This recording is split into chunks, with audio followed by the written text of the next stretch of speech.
sneak into their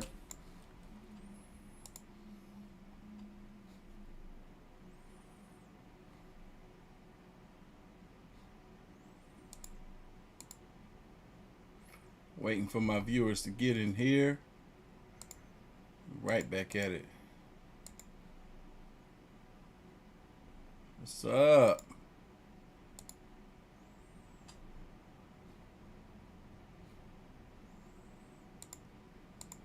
Yes, yes.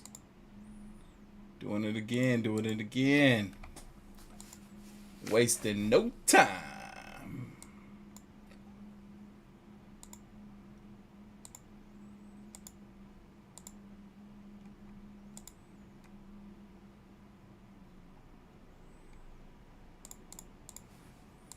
Come on in, power back in, power back in. We are live again.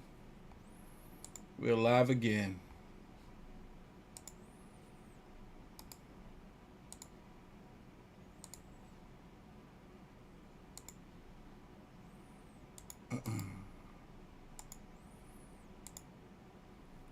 Thank you all. We have raised in the last 45 minutes another $300. I'm putting the GoFundMe link to help with the funeral costs for my friend Jamal.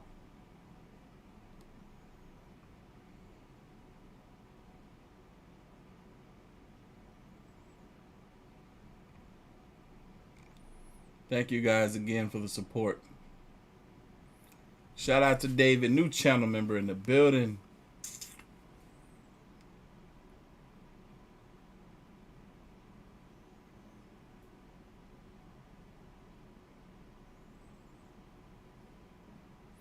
We're about to get this thing rocking and rolling shortly.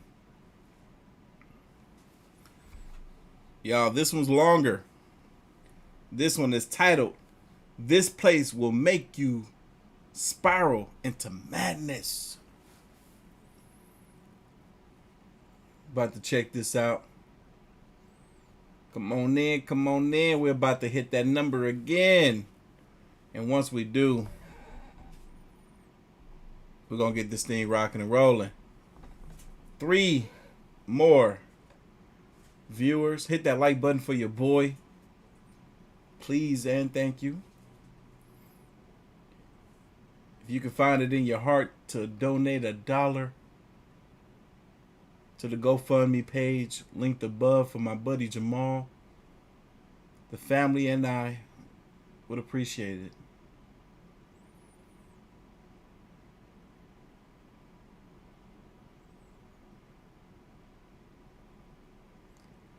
We're going to take this time right now to do a moment of silence for Jamal.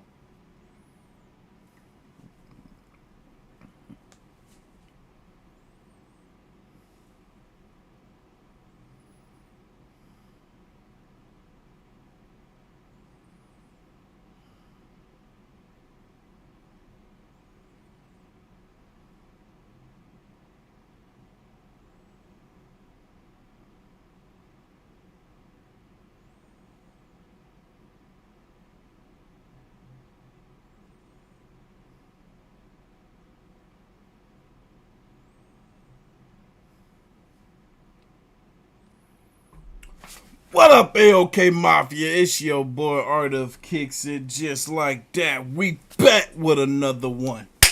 Some of y'all are here from the previous live stream. We are back again.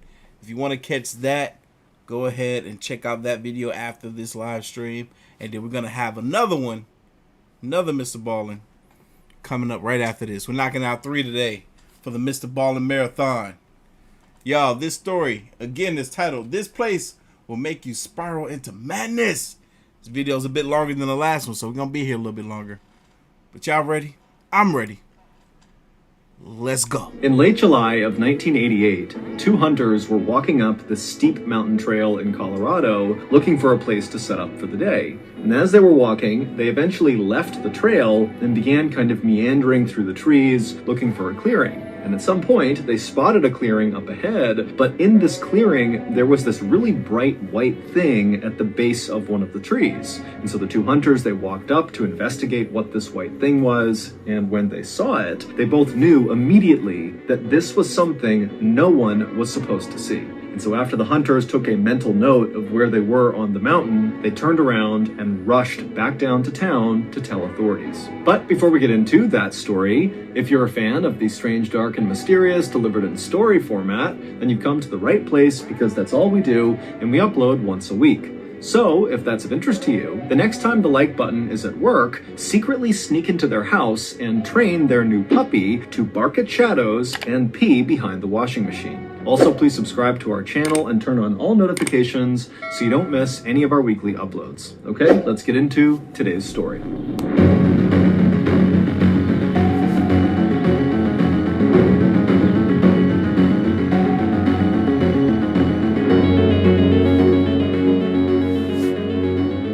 On the afternoon of June 15th, 1988, a man named Keith Reinard drove down the main street of a tiny town called Silver Plume, which is located in the Rocky Mountains of Colorado. In his car was everything Keith would need to live for the next 3 months. Silver Plume was the kind of place that most people would just pass by on the highway without even considering stopping. It was kind of a no-name town in the middle of nowhere. In the 1800s, it had been a booming mining town. However, now all but 140 of its residents had either died or moved away. In fact, Silver Plume was considered a living ghost town because of how close it was to being totally abandoned. But this emptiness and kind of middle of nowhere-ness was exactly what appealed to Keith about this town. Keith was 49 years old and lived over 1,000 miles away to the east in a suburb of Chicago, Illinois.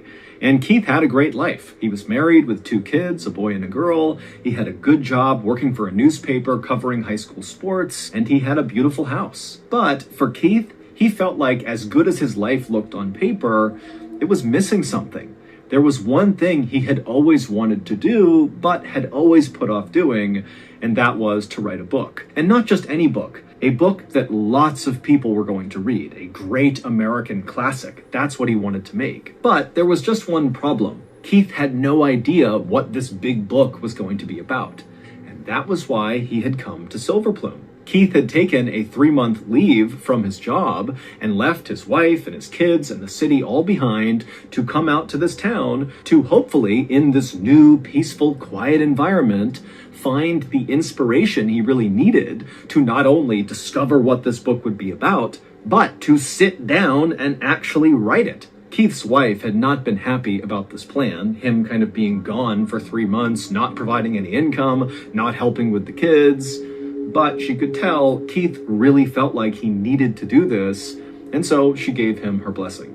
After arriving on Main Street in Silver Plume, Keith looked up and he saw KP Cafe off to the right. It was a weathered old building that looked like it was straight out of a cowboy movie, and this cafe was exactly the landmark that Keith had been looking for. And so he pulled his car over on the side of the road, he got out, he stretched, and then he began walking towards this cafe. This cafe was the big hangout spot in Silver Plume for all of its 140 residents, and the reason Keith knew this was because his best friend from high school, Ted Parker, owned KP Cafe. Ted had actually been the person who inspired Keith to come to Silver Plume in the first place. He had told him about how peaceful and serene this place was, the best environment for a writer. And when Keith had told Ted that sounds great, I'm going to do it, I'm going to come to Silver Plume, Ted had told him that he also owned the store right next to KP Cafe that used to be a bookstore, but the previous tenant who ran the bookstore had talked about some big European vacation he was going on and then had just kind of vanished. And so for months now, this storefront had been vacant. And so Ted had told Keith that while he was in town, he was more than welcome to work and write out of this vacant bookshop. And so Keith, after walking up to the front window of KP Cafe, he looked inside and didn't see Ted, and so he decided he would take a moment and walk over to this vacant bookshop that would be his office. So he went next door, he pulled out the key that Ted had already sent him in advance, he unlocked the door, and he went inside. And right away, Keith was struck at what he saw. I mean, the place was full of books. Some piles of books were higher than his head, and many of the books looked rare and expensive. And Keith's first thought was, why did this guy who used to run this store just abandon all of this? This had to cost a lot of money. But Keith was far too excited about the next few months and getting this book done that he didn't really think too hard about whatever the previous owner had done. And instead, he just began to daydream about what the next few months would be like and how this book was going to turn out. And as Keith was thinking about his big book project, Ted actually came into the bookstore. I love that we have an image of Keith, right? I can picture Keith doing everything that Mr. Ballin is speaking of. You know, Mr. Ballin does such a fantastic job of storytelling that he doesn't just tell the story, but he also describes the emotion behind the characters. It's very, very, very compelling. Thinking about his big book project, Ted actually came into the bookstore, and when the two friends saw each other, they ran up to each other and embraced, and then before long, the two of them had gone outside and began walking around Silverplume, just chatting and catching up. Thank you, Dollar Silver. And eventually, after chatting and walking around for a really long time, the pair left Silverplume and wound up walking onto this hiking trail that went up into the woods. Now, years earlier, Ted and Keith had both been avid hikers and outdoorsmen, but now, Keith had put on some weight and he really wasn't a big hiker anymore, but Ted didn't really know that. And so Ted, he's leading this hike up this trail as they're still kind of chatting and making light of things. But Keith, as he was struggling to keep up, was getting more and more anxious about this hike. And he also had a deep fear of heights. And this trail appeared to go really high up this mountain. Ernest, shout out to you, new channel member in the building, baby. But Keith kept telling himself that, he was here in Silverplume as much to write this book as he was to kind of have a little more adventure in his life. And so he just kept on trudging along after Ted. But eventually, Keith just could not handle how high up they were getting. He was totally terrified of being able to see the valley way down below. And so he had a sort of panic attack where he lunged and grabbed a nearby tree and hugged it like it was the only thing keeping him from falling off the mountain. And when Ted turned around and saw Keith, he rushed over to him and said, "Don't worry, everything is okay." He convinced him to let go of the tree, and then very carefully, Keith and Ted walked back down the trail back into town. Man, I know what those panic attacks feel like. They are no joke. They're so unfortunate. They make you feel weak and look weak too. And when they got down there, Ted would tell Keith he was so sorry for putting Keith in such a stressful position, and Keith kind of brushed it off and said, it's totally fine, no big deal. Even though this panic attack was very embarrassing for Keith, he wound up just kind of shifting his mental focus to getting settled into this new life he was going to be living for the next few months. And so along with this office space in this old abandoned bookstore that Keith would be using, he also rented a small apartment in the little church in town. And very quickly, Keith developed a sort of daily routine. He would get up early in his apartment and he would make his way over to the bookstore and he would sit down at his computer and he would write all day. But even though Keith was doing a lot of writing, it was not productive writing. It was mostly Keith sitting down, trying to come up with the topic for his book, not being able to do it, and then he just sort of drifted off and began doing journal entries and writing snippets of poetry, and then before long the day was over and he had accomplished nothing. Of course he accomplished nothing. Keith, come on now. Usually people have an idea of what the topic of the book is that they want to write. If you're going to go and do something like this, even if you're looking for a bit of inspiration, already have an idea of what you want this book to look like. You should be halfway through the book just in ideas or thoughts alone, and then maybe the inspiration can spark what's needed to finish the rest of the book. But at least have some sort of idea before you decide that you want to take time off of work to write a book for 3 months in this unfamiliar area, away from family, 1,000 miles away at that. It's not very smart, Keith. Not very smart. Heck, I got 2 scripts that I need to be writing now. At least I know exactly what the heck they're gonna be from beginning to end. I just got to put them on paper. And so at the end of June, roughly 2 weeks after Keith had arrived in town, he was sitting at his computer one morning inside of the bookshop, unable to write anything productive, and he told himself, you know what, I gotta do something to break out of this writer's block. Writer's block is when writers kind of hit a psychological wall. Writer's block? How he got writer's block? He was never out of writer's block. He was never, I don't even know what to call it. He was never in a position before the writer's block. He's always had writer's block. He don't even know what the heck he wants to write. Oh, Chad, shout out to you. Thank you for the donation. Anitra.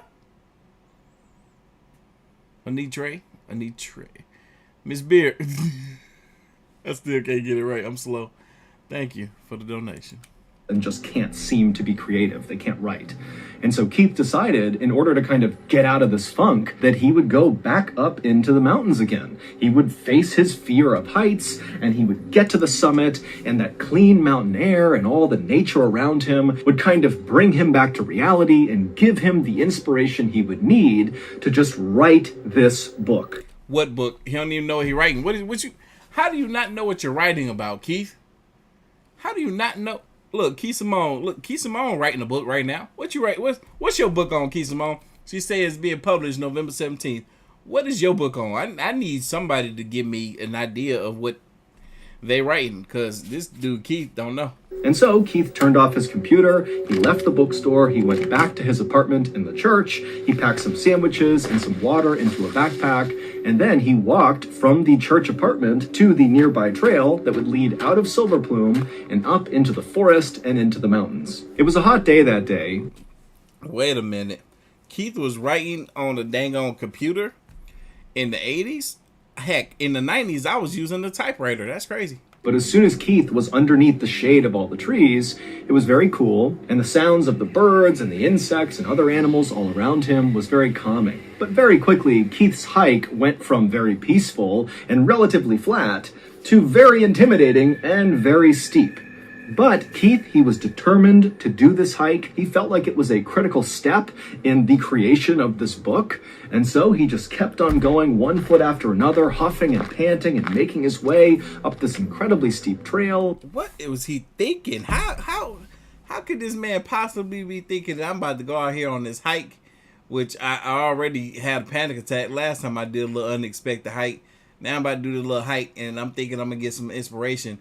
No, you know what you're going to be thinking? Dang, I'm tired. It's hot out here. I ain't got no water. This was a bad idea. That's what's going to be going through your head. Not inspiration to write a book that you don't even have a topic for. What? Come on now. This is killing me. I need a topic for the book, Keith. Is it about your childhood? Is it about your kids? Is it about life? What is it? What's this book about, Keith? Are you writing a children's book? What are you doing? And it was like with every step he took, he felt braver and braver, and suddenly he was able to look down at the valley below and not feel as frightened. And then at some point, as he was walking up, he saw all these scratch marks on a tree that were obviously from a mountain lion. But instead of Keith feeling scared, he felt more brave. He felt excited. He felt like this is what he came here for.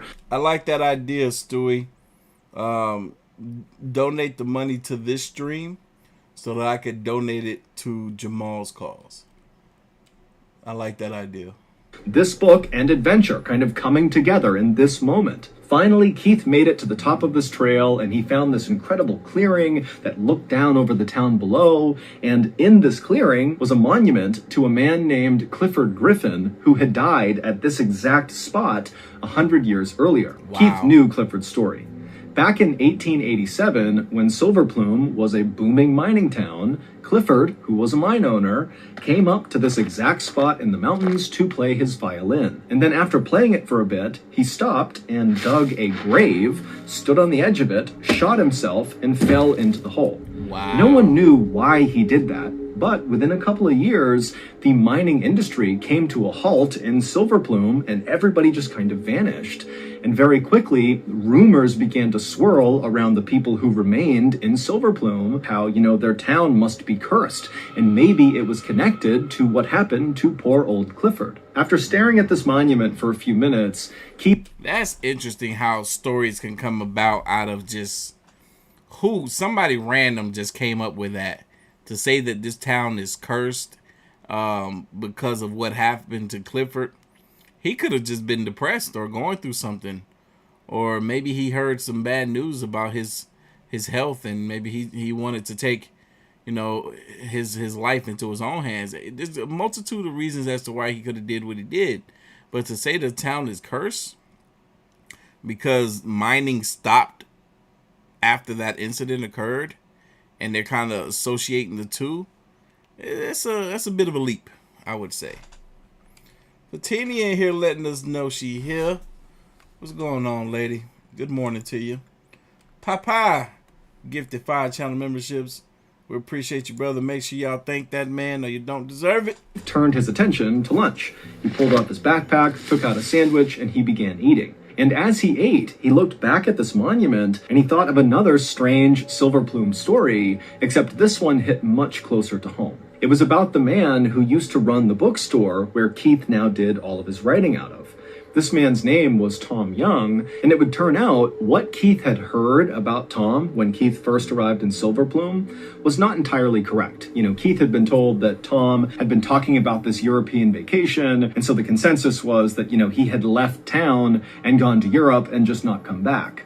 But the reality was, once Keith began asking around a little bit over those first couple of weeks he was there, was that Tom actually had been talking about this big European vacation, but then had walked into the woods, up into the mountains, where Keith was right now, where this monument was, and Tom had just vanished, apparently, in these mountains. Tom apparently had been a very quirky guy who had come to Silver Plume in the 1970s to kind of start a new life for himself. He had been teaching high school students in Denver, but he apparently didn't really like doing that and wanted to start over, and so that was what drew him to Silver Plume. And in Silver Plume, residents always saw Tom, along with his best friend, Gus, his black Labrador retriever, walking around town playing fetch. But instead of using a ball, Tom would throw a chewed-up doll's head. And then, on September 7th, 1987, so roughly 9 months before Keith arrived in Silver Plume, Tom and his dog Gus had gone for a hike in the woods where Keith was,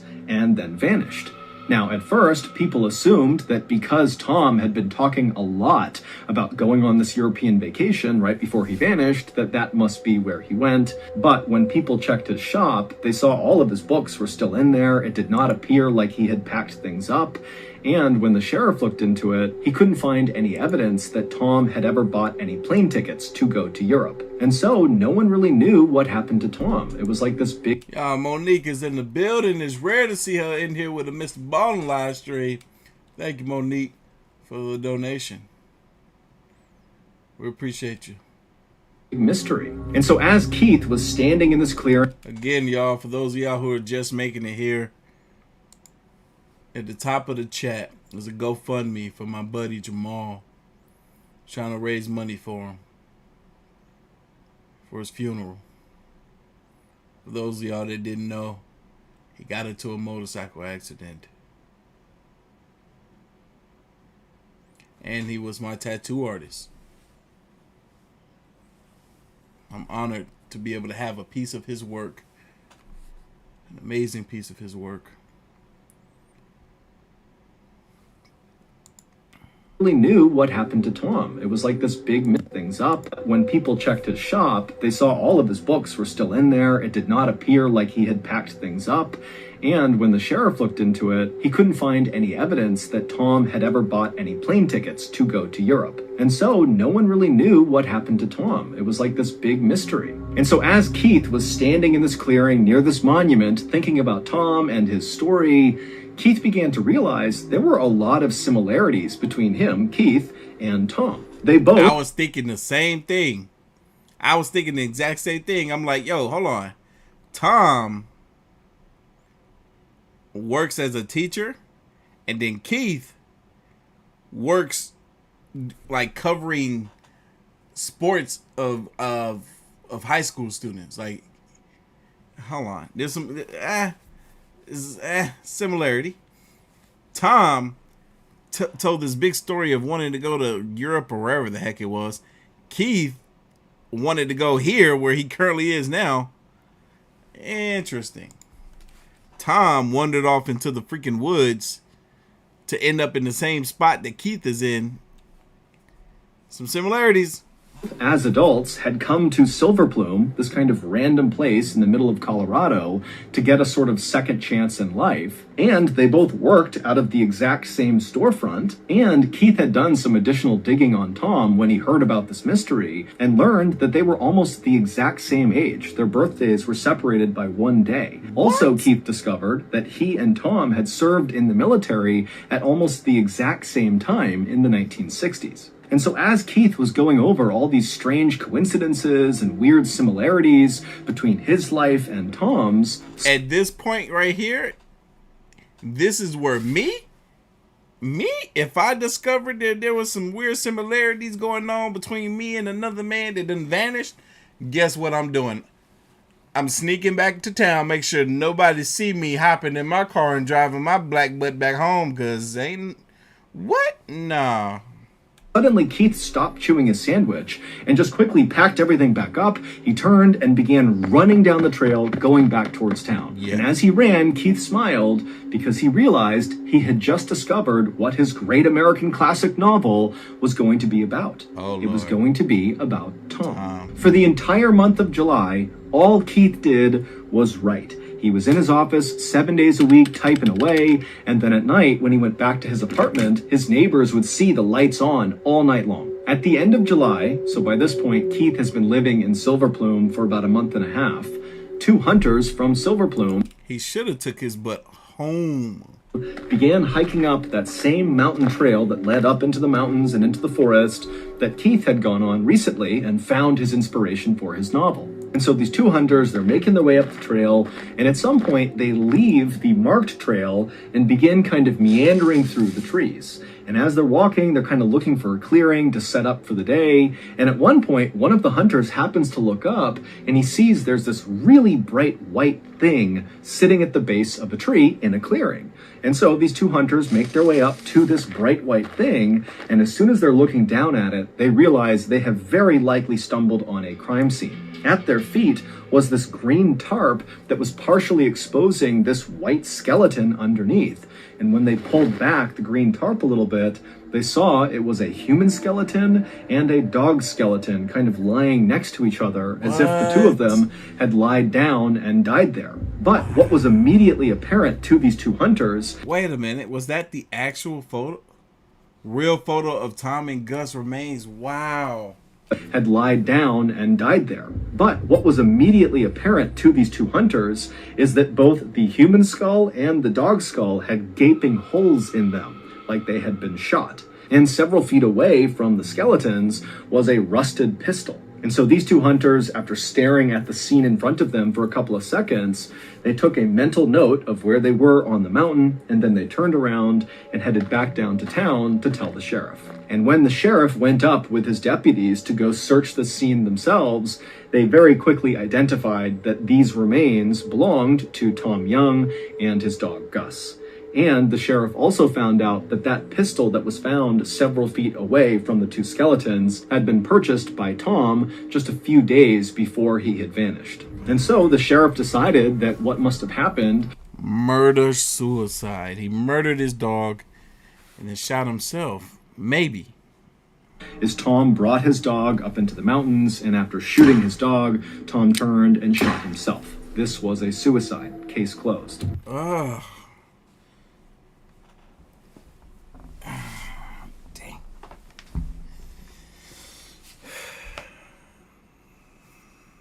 But this explanation didn't make any sense to the people of Silver Plume. First of all, Tom loved his dog Gus. Gus was basically like his child because Tom didn't have any other family.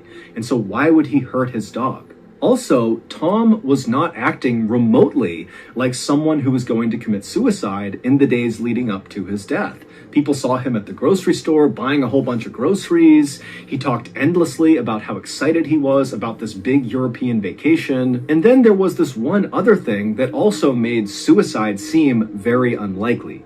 When those two hunters had discovered Tom and Gus, they were partially covered by that green plastic tarp, but it looked very much like the wind and kind of nature in general had blown the tarp off of them, revealing the white bones that the hunters had seen.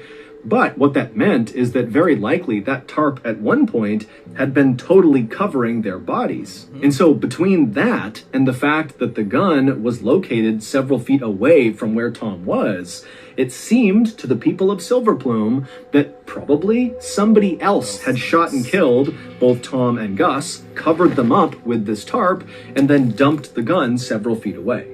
Adding to the theory that this was a murder, not a suicide, were the rumors around town that there was this nuclear weapon production facility somewhere near their town, and apparently they were illegally dumping radioactive materials into these old abandoned mine shafts near and in Silverplume. And people thought, maybe Tom, who had military training, he was actually in the special forces in the military, maybe he had gone out and done some snooping around and discovered this illegal dumping operation, and that got him killed. When Keith heard that Tom and Gus's bodies had been discovered up in the mountains, it was absolutely devastating for Keith. Even though Keith had never actually met Tom, he still felt like he had a bond with Tom. I mean, he was obsessively writing about Tom and learning everything about him, and he also had all these similarities with Tom, and so it was a really big deal to find out that Tom and Gus were dead. But the silver lining to this tragedy was that Keith was now armed with more information about Tom and his dog, and suddenly the ending to his big novel became clear. And so Keith got right back to work. On August 3rd, 1988, so a couple of days after Tom and Gus's skeletons were found up in the mountains, the town of Silverplume held a memorial service for Tom. And Keith, he would attend this service, and as he listened to the people of Silverplume talking about Tom and how he had come to Silverplume to get this second chance at life, Keith couldn't help but feel like it was almost like he was watching his own memorial service, because Tom's life so closely mirrored his own. And then, as he was listening to more and more people talk, Keith started to feel like there was no way Tom killed himself. That can't be what happened. Something else happened to Tom. And Keith was confident that through his research and through doing this book about Tom, he would figure out what happened to him and his dog. As soon as the memorial service ended, Keith quickly slipped out and headed back to his apartment, and when he went inside, he looked around at all the stacks of papers and maps and books that he was using to put together this novel, and he knew that out of all this chaos around him, this novel really was becoming a thing. He was doing it. He was gonna get this book done.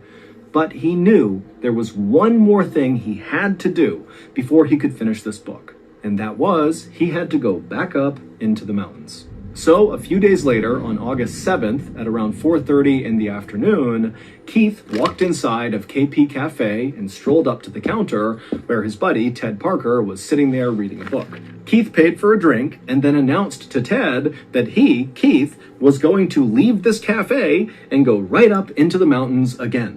And so as Keith told Ted his big plan for this hike he was going to go on, Ted just felt totally confused. Ted's looking at Keith knowing this guy is not a confident climber. I mean, they had gone on that one hike partway up the mountain, and Keith had had a panic attack and had to go back down again.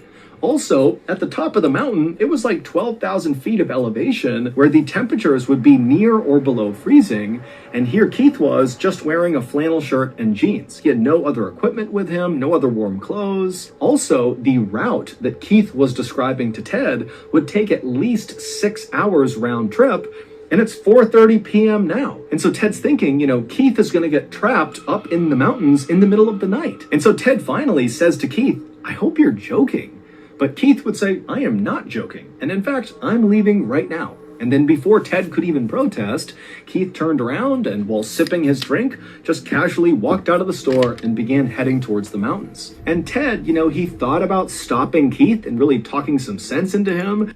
Keith dumb. What, Keith? Keith, are you trying to... Oh, God. SGT Neek, shout out to you. Thank you for the donation.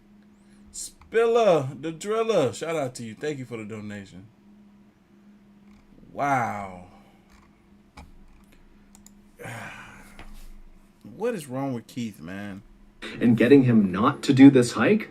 But ultimately, Ted decided to do nothing, and he told himself that he would just check on Keith the next day. And so, the next morning, Ted, instead of going to his cafe, went first to the bookstore next door to see if Keith was in there. But when he got to the door, it was clear Keith was not inside, and the door was locked, and everything was dark. And so, trying not to panic, Ted hopped right back into his car, and he drove over to the church apartment where Keith had been staying. But again, Keith was not there. And right away, Ted is like, oh my goodness, Keith is stuck up on the mountain right now. Exactly what I thought was going to happen has happened. And so right away, Ted rushed to the sheriff to tell him that Keith was missing. And after hearing what Ted had to say, the sheriff would end up launching one of the biggest search and rescue efforts in the history of Colorado. Within 24 hours of being informed of Keith's absence, there were hundreds of people, professional searchers, and just locals who wanted to help, combing this mountain trail looking for Keith. There were planes overhead, there were tracking dogs.